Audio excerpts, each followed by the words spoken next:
Hello, everyone, and welcome to the Employer Perspectives webinar series.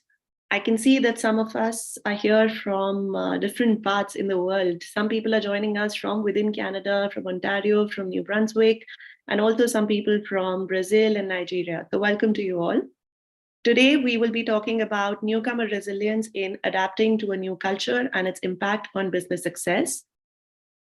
This topic and the Employer Perspectives webinar series is brought to you by Immigrant Employment Councils of Canada, IECC, as well as New Canadians TV Network.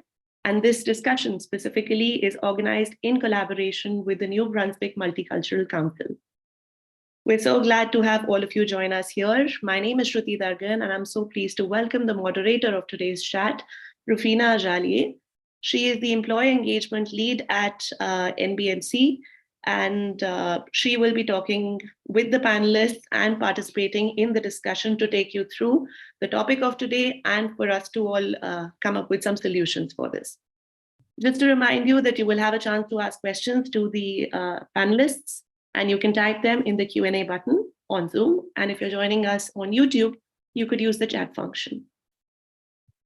So once again, warm welcome to Rufina, and over to you from here. Thank you very much. Like you said, my name is Rufina, and today we'll be talking about an employer perspective, recognizing the resilience of newcomer talents in adapting to a new culture and its impact on business. So I'll give you a brief description of what we'll be talking about today.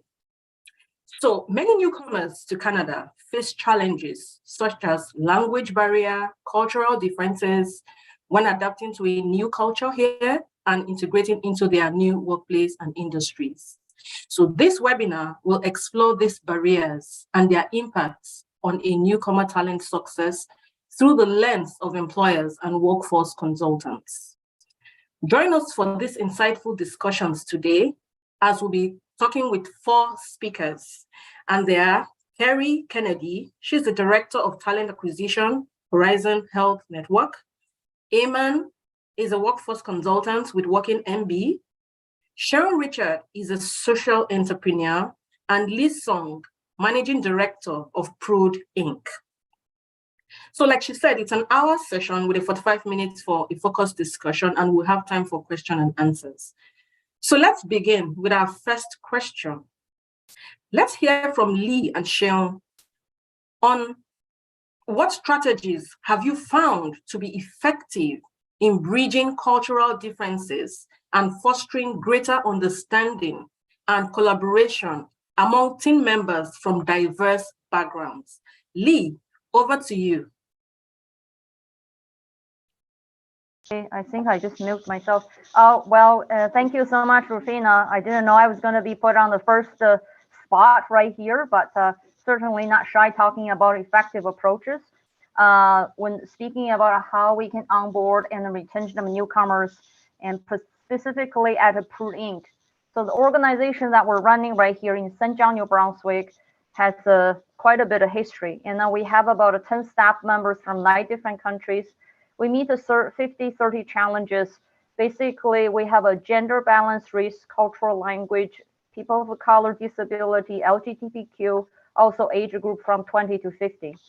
So it is very important when we're talking about effective approach. I like to mention pre-onboarding services. So pre-onboarding services happened at the time of interview and then at the recruitment stage.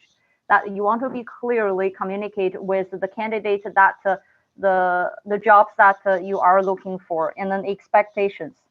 So, and then going from there, we have a second point of managing expectations, because if the person that you're hiring, that you're onboarding, have a different expectation, what they're going to be getting, achieving, or grow in the organization or in the business that you're trying to let them in.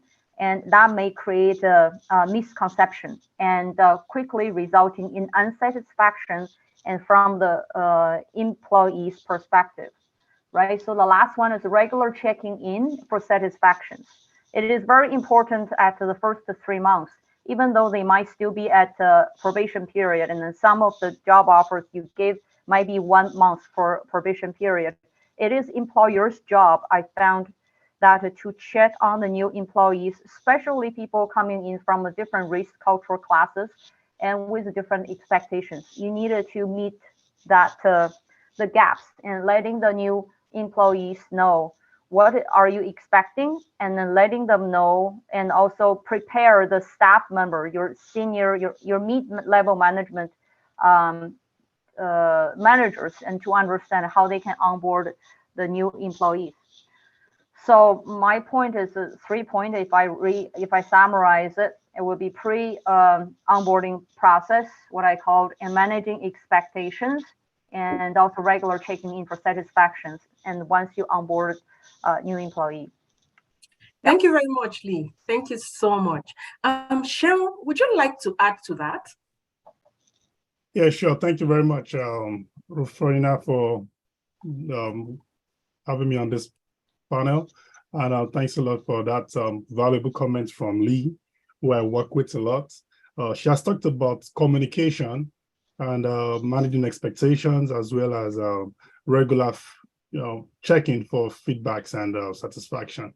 I'm just going to add maybe 1 or 2 more. Number 1, I would like to say is, we need to create a welcoming environment. PRUDE does a good job on that, and for me as well, I also try to ensure that from the very first point when we're onboarding, we create a welcoming environment. Everyone is free to express themselves and to just be in the right attitude, and how does it happen as well? We also try to ensure that we introduce them to the team members.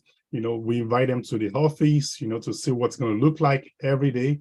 And even sometimes, most times, set up a mentoring program.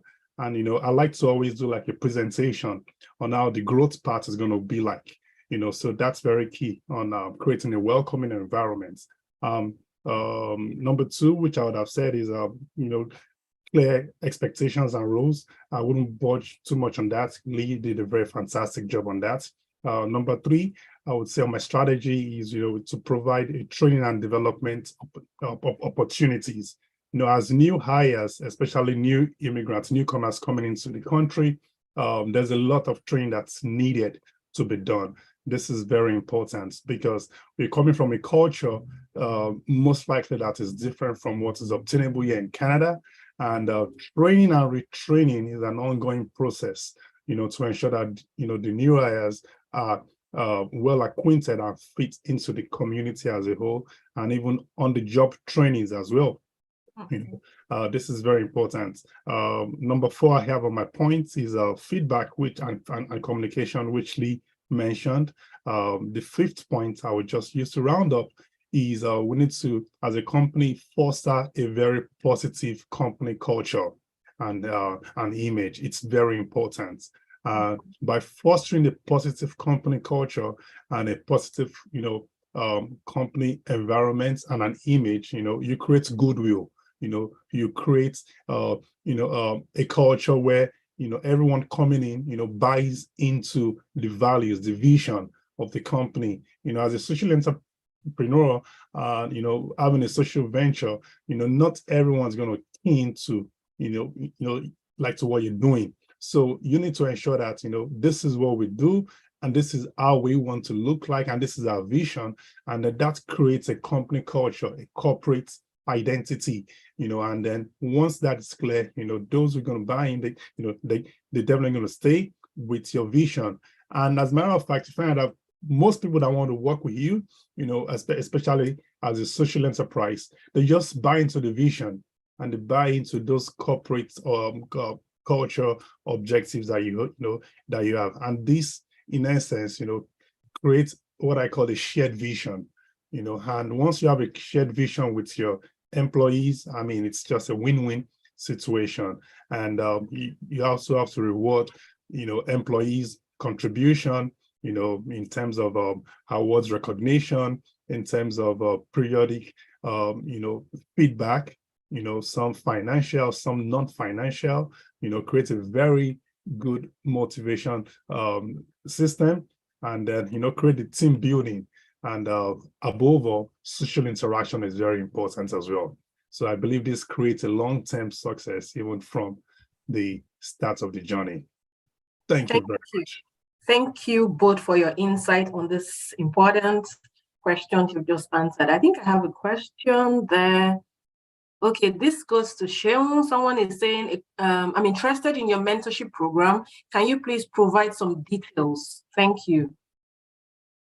Oh, sure. So do you want me to respond now? Yes, please. Okay, all right. Thank you so much for that. I've been opportunity and privilege, it's an opportunity and privilege to mentor newcomers particularly. I would say yes, definitely just drop your email and your contacts. We're going to reach out. I'm going to reach out to you personally, send you an email. It's good you're asking now because I'm starting up a new session in next month, which is just about 4 days away. I'm just preparing all the frameworks right now. So what I do, just as a little bit of a sneak peek is I have a program. I have what I call a syllabus. It's a 4-week program, 2 days in a week. We meet like 30 minutes every week, twice, and on different topics and different things that I believe would help newcomers settle. Starting from the culture of the country, where you are, what to expect, and to your finance, to your career, what do you want, identify yourself, and then also invite external speakers to also come and also talk more about their experiences. The interesting thing is last month, we had I had two mentees from St. John Newcomer Center, which you can also reach out to. We had 2 guys coming in on board, one a Brazilian and the other an Indian guy. The good thing is one of them actually got a job recently with Arvin and is starting next month, and it really says, part of the insights on job training, doing some of research, networking, which is very key. We attempted to most of the tech networking events. So I'll be glad to have you on board, and let's see how we can learn from each other and share our success stories. Thank you. Thank you very much. I'll be moving on to the next question for Ayman and Kerry.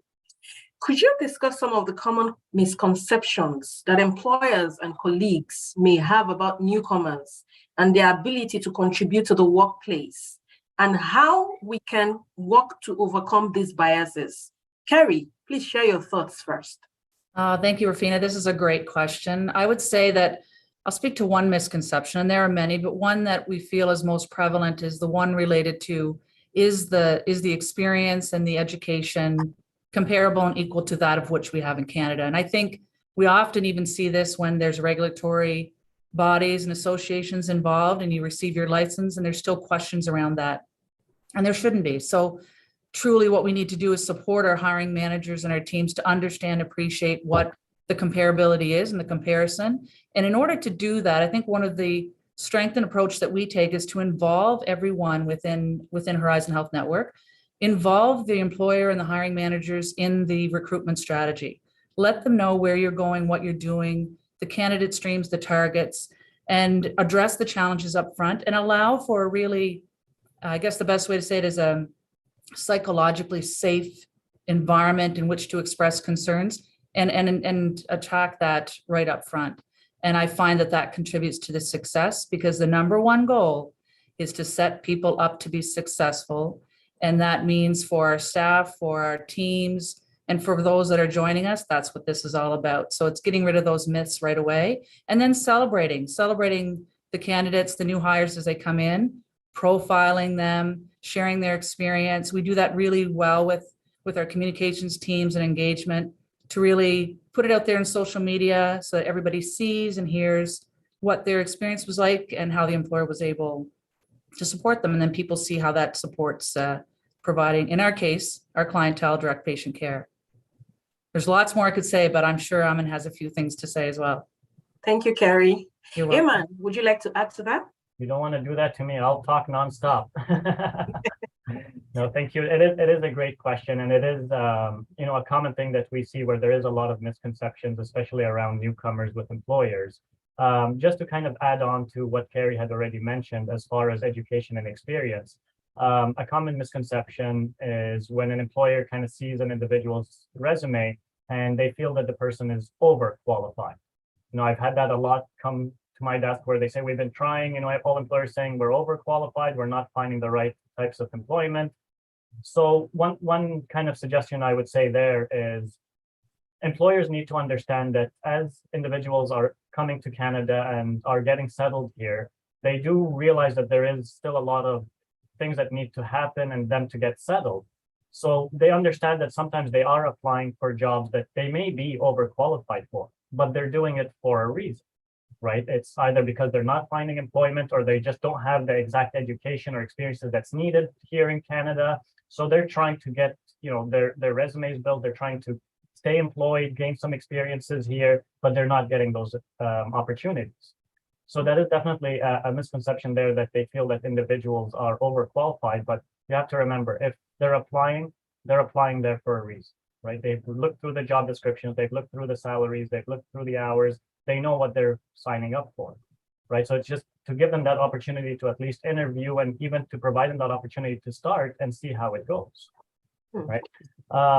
Another big misconception is language, right? That's automatically assumed that any newcomers coming will maybe have, either no English or very low English, or maybe they will have an accent where, we won't be able to understand. But again, this is a misconception where there are a lot of newcomers that are arriving that speak fluent English, or at least can communicate in English to the level that they need in order to do their job. So before kind of assuming that, kind of going back to what I just said, it's about giving them that opportunity to at least interview, come in, have a chat with them and see, is there a language barrier? And if there is, doesn't mean they should be disqualified.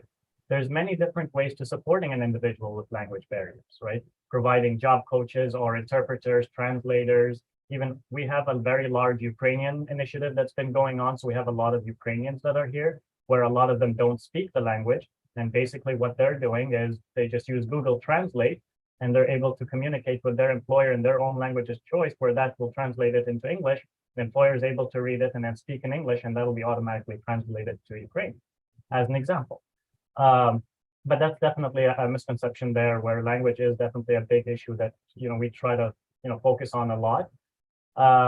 But otherwise, other than that, it's kind of what Kerry had already touched on as far as the educations and experiences.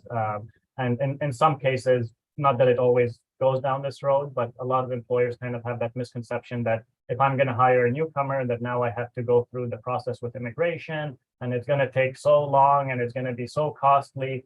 But there are, immigration officers out there that are responsible to helping you with, getting all application forms in, helping you through the processes, explaining what the cost may be, what the timelines are. So there are people there that are able to help. So that's kind of my thoughts on that. Thank you both for sharing your valuable insight on this issue. Now, to our third question for Lee and Kerry. Do you have any tips for newcomers and those who help them prepare for the workplace? Lee, will you start with your tips first? You're on mute. And so it's a tips or information or challenges, right? Tips for addressing the challenges. Network is always very difficult. And then we see a lot of facilitations, the programming is based on building connections. And then through our settlement services in province of New Brunswick, and guessing elsewhere too. Local network is very important that to help newcomers establish ground and then to build to the roots. And I remember when I onboard one of our recent employees, and who's originally from Nigeria and then just came in from Alberta, it is vital and for me to be there at a different event with him and introduce him to the local stakeholders. Otherwise, he would be left alone and walk into different social events and didn't know anyone. It is extremely hard, and for anyone that just to start it and right from the scratch. Now, especially in the Atlantic regions, we're all quite a family oriented, and then people loved each other, and then because we know each other for 3 generations, and then many people have lived on this land for ages and then for generations in the past. But newcomers would not have the roots, and would not have that local network.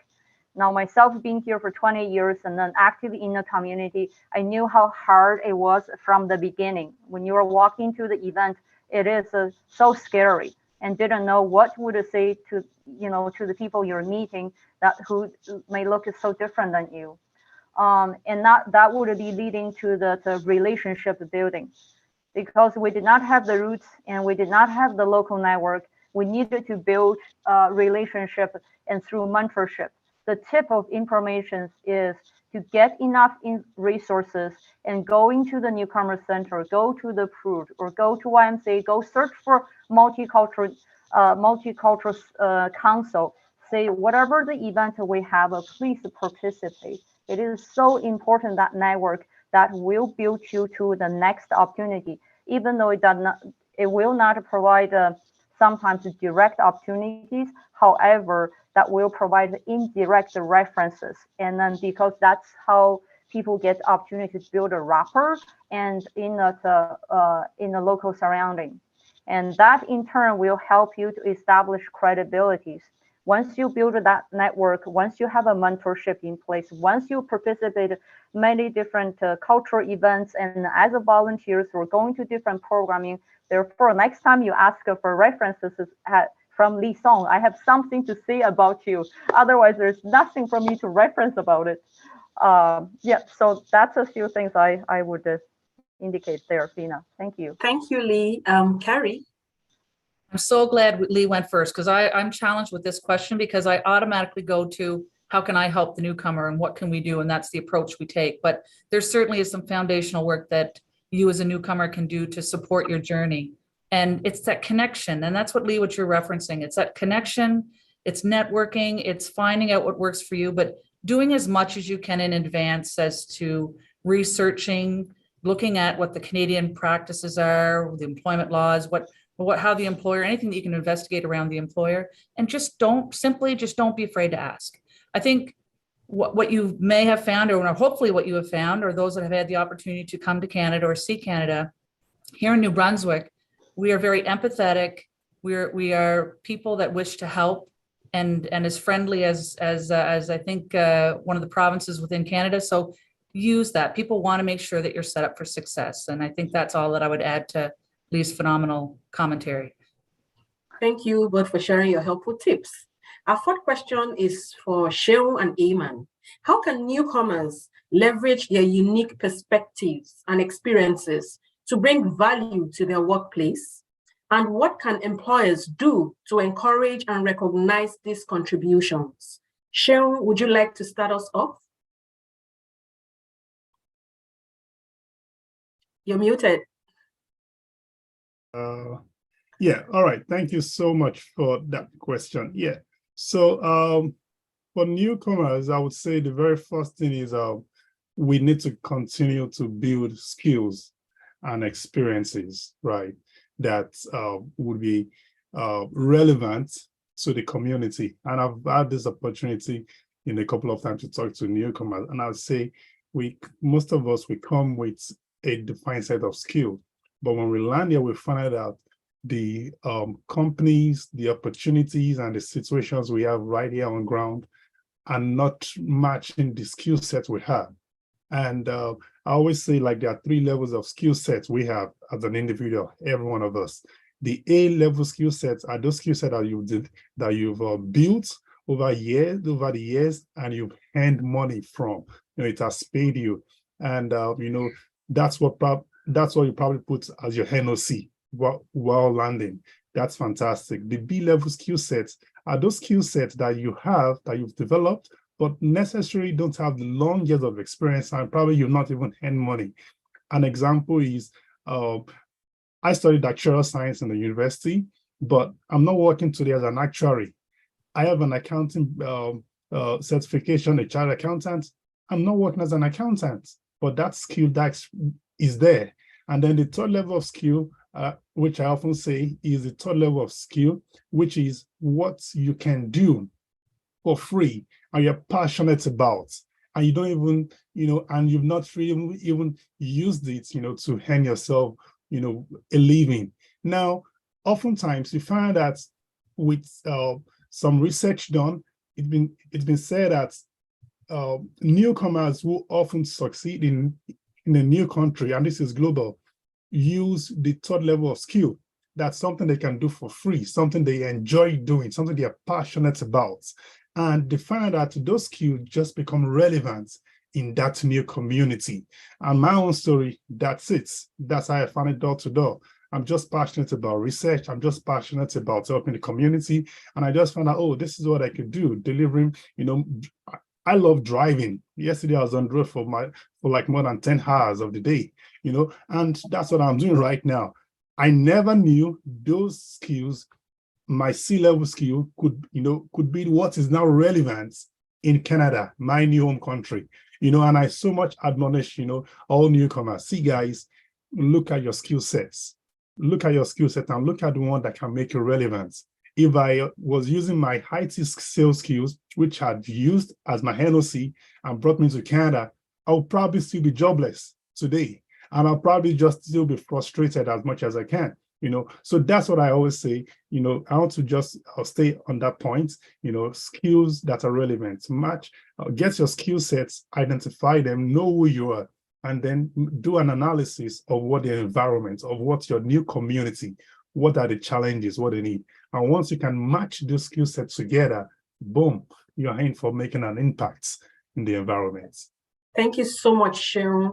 Ayman, would you like to add to that?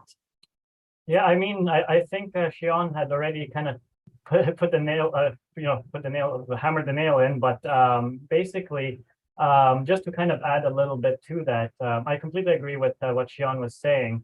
Another thing that individuals could be doing is what I notice is a lot of times when newcomers are, let's say, starting new employment or working with an employer, they feel very shy, I guess is the word, to speak their mind about new ideas or how they used to do things back in their home country, and they don't realize that this type of information can be valuable to the employer, right? And this is where as well the employer needs to be more open and flexible to allowing these individuals to speak their mind without being penalized, because that's what a lot of people are afraid of. I don't want to have to give an idea if this doesn't work, that I'm going to lose my job. But if we look at it the other way, where if this is recognized and celebrated, that even if it doesn't work, that you were able to come up with a new idea that we explored, it shows that they're being more strategic, more creative with the way they're approaching the business, right? So that is one recommendation I would do, is for individuals to, don't be scared to talk to your employer. If they're going to let you go because you speak your mind, or you're trying to give them some, positive feedback or, ways to improve, then maybe that's not the right place for you to be working at, right? Employers are supposed to be fair and friendly and treating their employees with respect, right? So this is where you want to find these opportunities and even utilize the employees to run ideas by them, see what they think. If they think it's a good idea, maybe take it up to management then. And, so exploring ideas that you might have. Because of course, as many newcomers that arrive from other countries, they have many experiences and skill sets in similar industries, just in a different country. And these countries may have different processes, guidelines, regulations due to cultural, religion, or any reason. But sometimes the way they're doing it in somewhere else might actually be better than the way they're doing it here. But your current employer will not know this until it's brought to them and explained that this is how it's done. Mm-hmm. But otherwise, like I said, I think, Seun had already kind of covered most of it. But, that's kind of what I would recommend there, is just try to be as proactive as possible, come up with ideas and suggestions, and don't be afraid to speak your mind. Thank you both for sharing your valuable insight on this important topic. Moving on to our fifth question, for Lee and Ayman.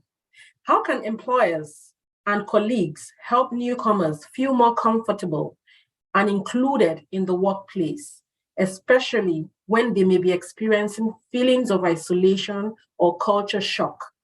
Lee, over to you. Thank you, Fina. And I think you read my mind, because I had my hand up. I was going to commenting on what Ayman had just said, because if you're applying through the equity, diversity, inclusion lenses and for employers' perspective, it is very important. We needed to know that proactive, that word is so scary, because for people coming in from different cultural background, that if you speak up, you'll be penalized. Your boss is going to think, like, who do you think you are? And then tell me what to do, you know? And so there's a different way to approach the people coming in from very different cultural background. Sometimes it's subconscious that that limited their mind to have that expressive opinions, to speak in front of the group. But then as a managers, or especially mid-level managers or upper management, needed to understand, you need to give that space to people who are so used to different work in different cultural settings, to let that conversation going. Perhaps an invitation of a coffee chat, and then also be mindful. And I know in the past 3 years we've been into COVID, and many people would not get chance to meet in person, right? And to meet in person is such a scary thing as well. But some culture standing in the background, they love to meet in person, and they love to chat over dinner, to build the trusting relationship between a new employer and new employee. It is important. And not until the person can trust you, they won't tell you what exactly that's in their mind. Plus, they have that always a subconscious in their mind that they will be penalized if they tell you the truth. And so that's one thing I wanted to add in there, Fina.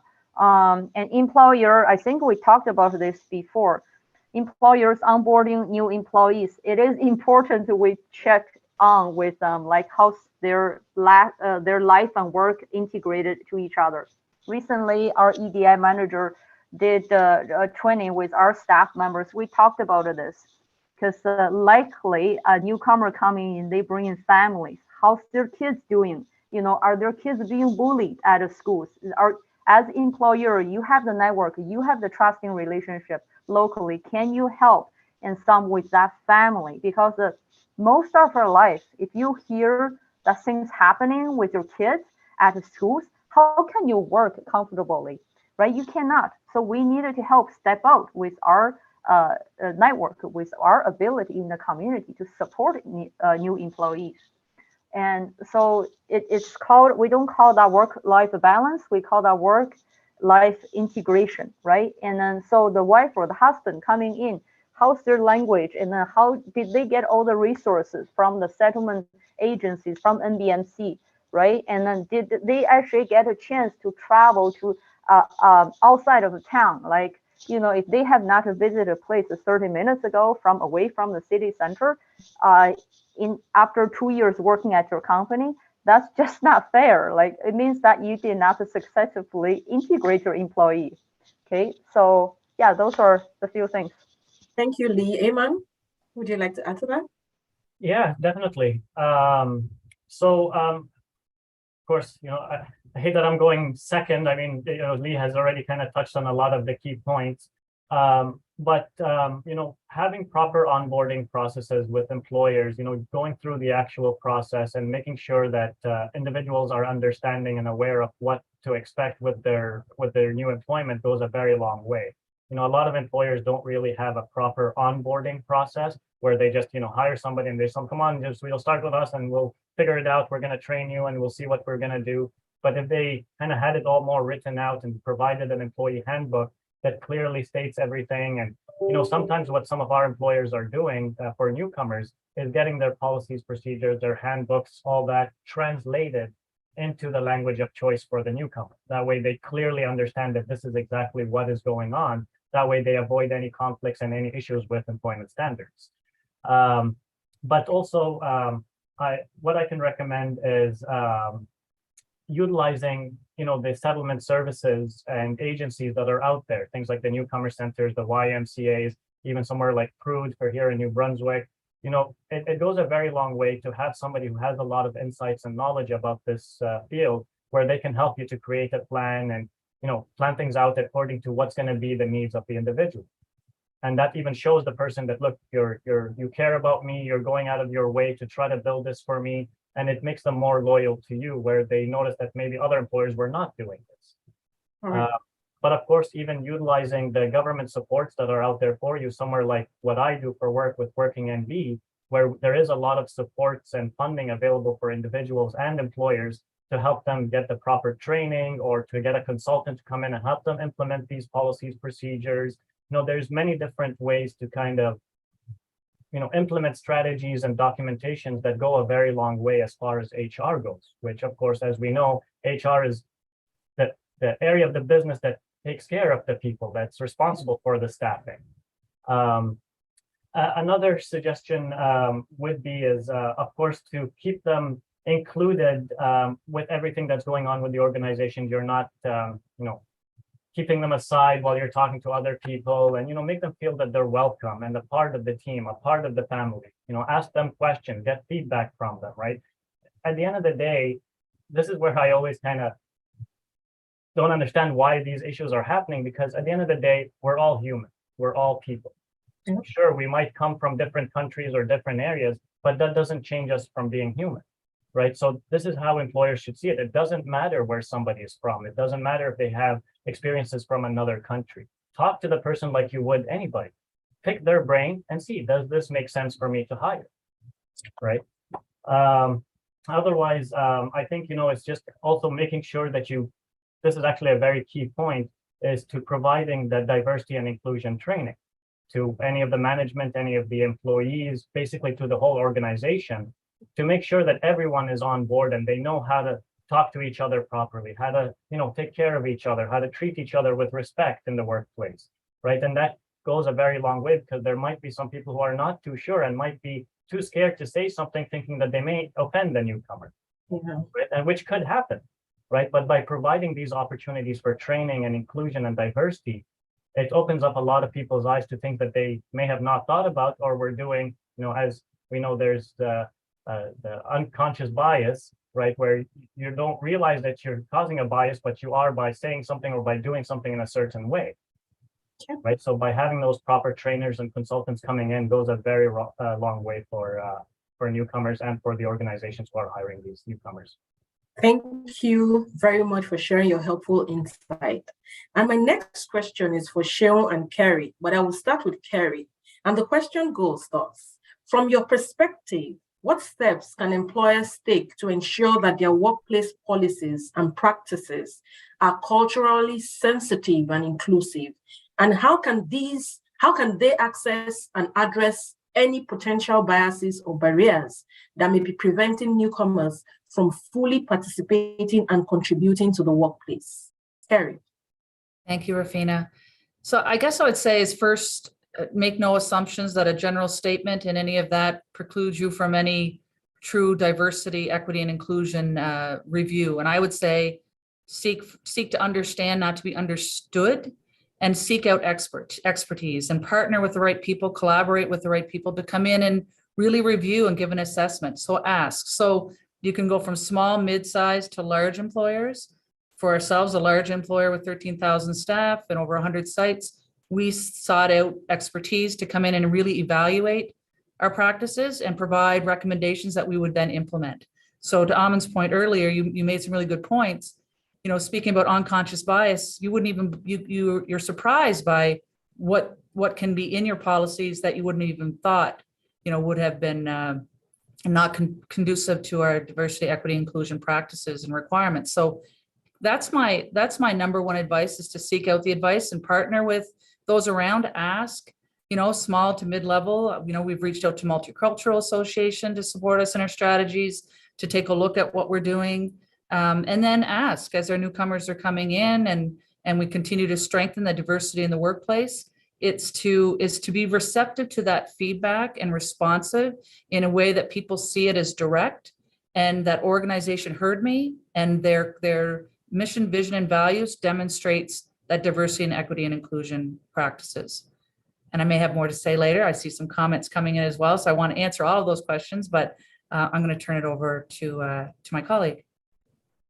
Thank you very much, Kerry. So, Seun?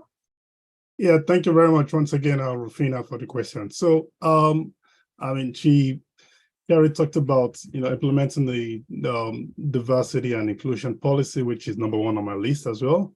Number two, I would say is, we should just always foster cultural awareness and sensitivity. And how do we do this as an organization or as employers? One of the ways we can do this is to just, have partnerships and, relationships with various ethno-cultural groups, and chiefly, the St. John Newcomer Center organizes several events, and even MBMC, where Rufina works, and there are lots of all these programs going to be coming up more as we get into the the sunshine season, the summer, so watch out for those, where employees can actually, go attend, appreciate those cultures, from various countries, look at their food, look at what they learn, have that cultural understanding. That's very important.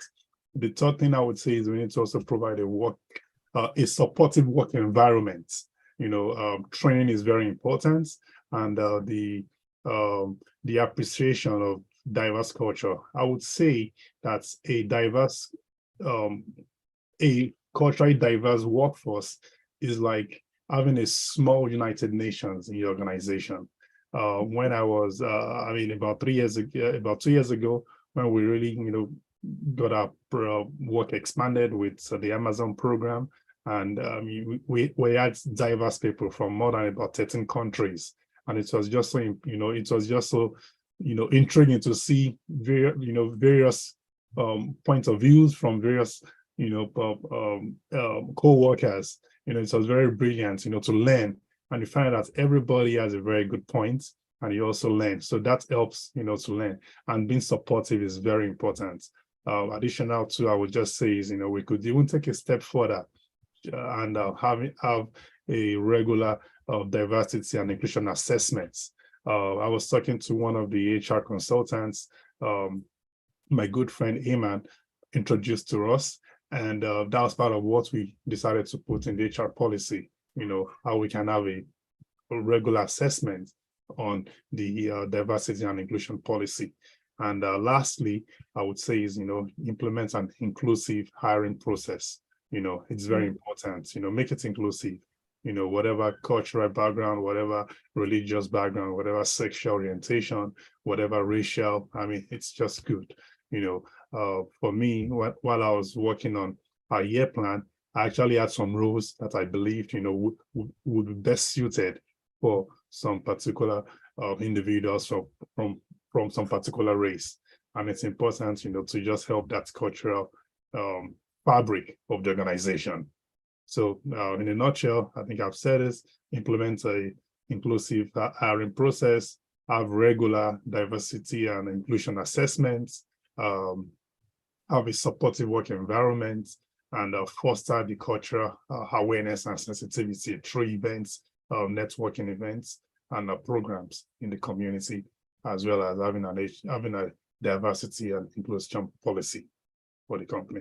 Thank you. Thank you very much, Seun. We have 2 minutes with this. Does anyone else have something to add? Kerry, you said you were going to come back to this. I do. I just had one thing to add. I think I don't want to miss the opportunity to speak to the if you're hiring large groups, you have large targets in your recruitment strategy, and you want to make sure that you're supporting various groups. Navigation teams are something that we've looked at within as an employer's Horizon Health Network. So bringing in a large pool of candidates with internationally educated nurses, there's navigation teams that you can develop and support that really helps to strengthen your policies and your commitment to diversity, equity, inclusion. So that's an approach that has worked for us that I wanted to share. Thank you so much. Thank you for your valuable insights and experiences. Thank you for sharing it with us today and all the people on this call. So now I want to go and see if there are questions for you. I think I saw a question. So I have a question from, I think, Olena. It says, if a candidate self-declares as a person with a disability, do they have to submit a proof of it later, or how does that work? So I did put a comment back on that, but again, this is not exactly my area of expertise. This is the type of question I would push more so towards employment standards, just to make sure you get that accurate information. But from my understanding, I don't believe an employer is allowed to ask if you have any disabilities. So they can't ask it that way. But if they, for example, notice, like if you have you're walking with a limp, for example, I think they might ask like, do you have any needs or anything that we can do to accommodate any of your needs, right? So they can ask to see, do we need to add anything? Do we need to change anything to accommodate your needs? But I don't believe they can ask, do you have any disabilities? I do believe that does go against employment standards or regulations. Okay. Thank you for that. I would also want to ask one of the questions here.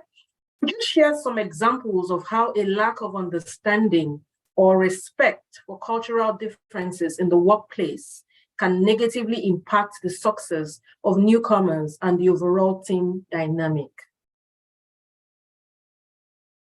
Kerry, would you want to share something on that? Okay. Yeah, I think so. I'm thinking an example comes to mind where I think a recent situation, an individual didn't feel like they had a safe place.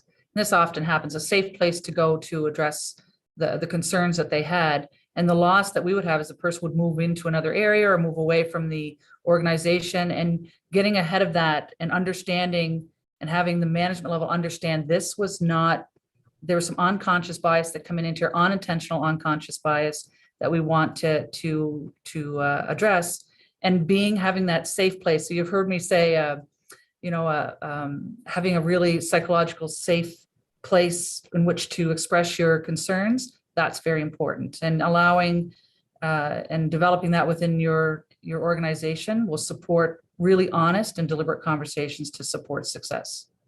Okay, thank you very much. And next question is, how can employers support newcomer talents in their professional development and growth, given the challenges they may face as they navigate a new culture and workplace environment? I may want to give that to Lee.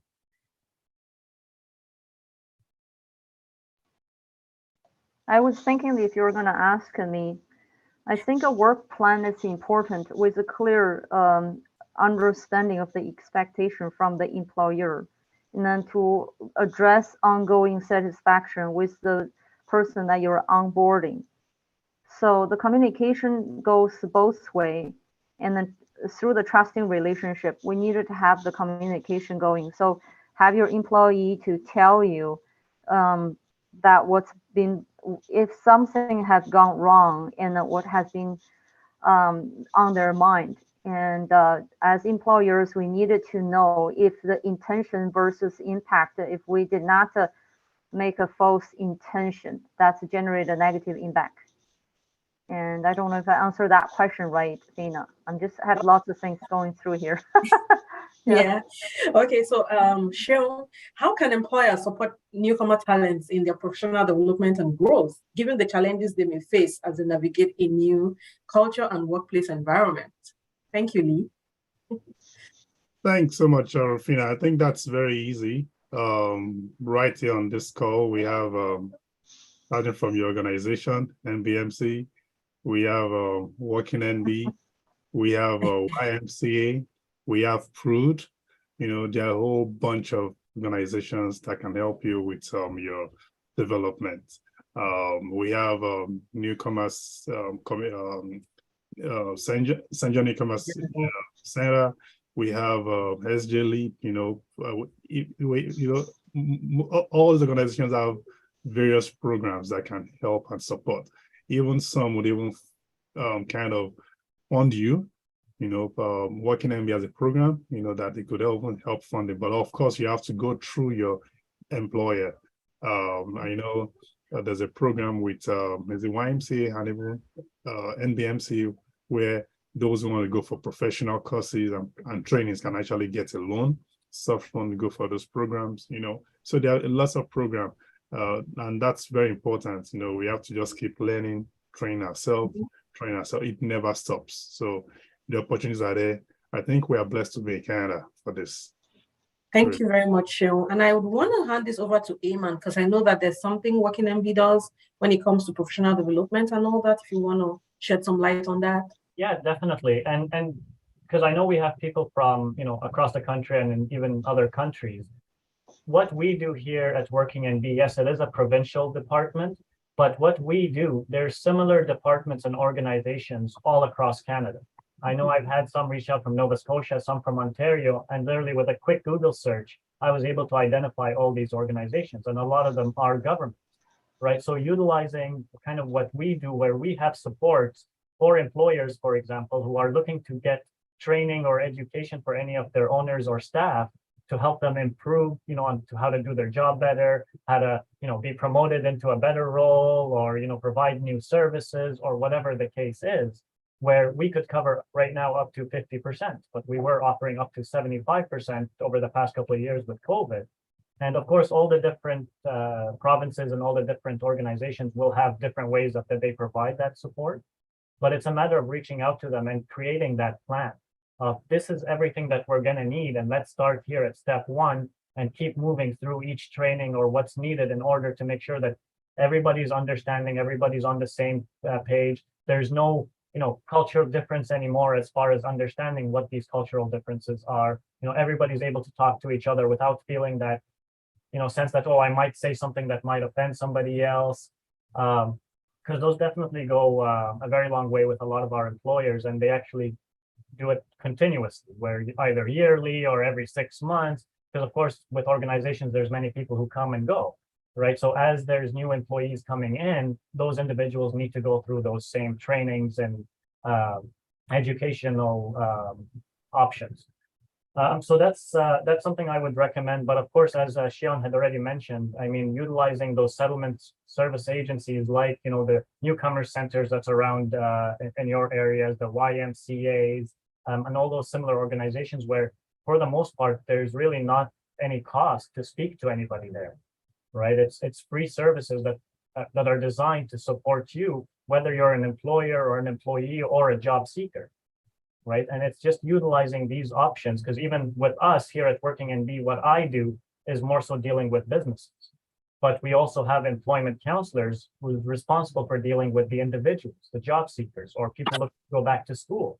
Right. And there's a lot of supports and funding available to those individuals as well that can be explored and utilized that will benefit these individuals to, going further in their careers or learning new skills or learning new topics related to their current employment, or to find different types of employment. There's a lot of different options out there, and it's just a matter of making yourself available, right? This kind of goes back to that proactivity that I was talking about before, because a lot of individuals, they feel like once they come here, oh, I've sent my resume to like 20 different companies online and I haven't heard from anybody. It's like, okay, well, why don't you take that step to actually approach these employers in person with a resume in your hand, introduce yourself, and ask to speak to an HR coordinator or somebody with any hiring decisions or hiring authorities, right? And just have a chat with them and let them know, look, I'm very interested. I've done the research on your organization. This is how I can be an asset. This is what I can provide to you for the business, and let them explore it that way. Because a lot of the times, if you're just submitting your applications online or your resumes online, well, they might have 50 other applicants online.